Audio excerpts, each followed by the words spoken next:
ipautang ang iyong pinaghirapan. Kahit gaano pa kalungkot ang pinagdaanan, karamihan panluloko lang, walang katotohanan. Sila'y nagpapaawa, puro kasinungalingan lang.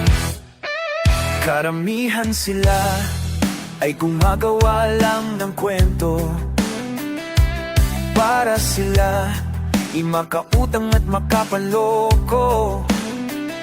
Kung minsan dala-dala ang malungkot na kwento para maawa ka at mabola ka lang nila.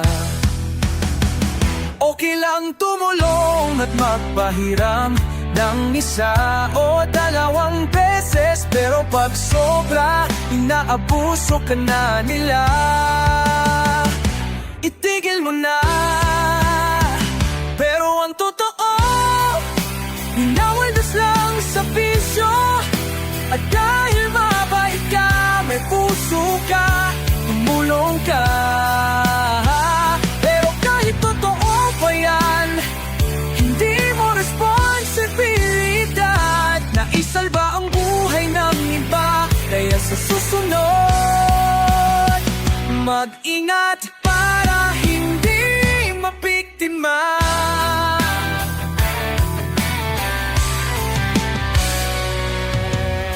Pumili ka ng taong marunong magbayad para hindi ka mahirapan pag naningil ka. Dahil karamihan napapawa sila, pero sa oras na sindilan, nagtatago na sila. Okay lang tumulong at magpahirang ng isa o dalawang beses, pero pag sobra, inaabuso ka na nila. Itigil mo na. Pero ang totoo, pinawadas lang sa bisyo. At dahil mabait ka, may puso ka, tumulong ka.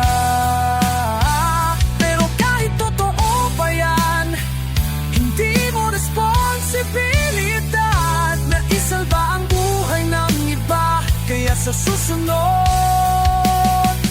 mag-ingat para hindi mabiktima.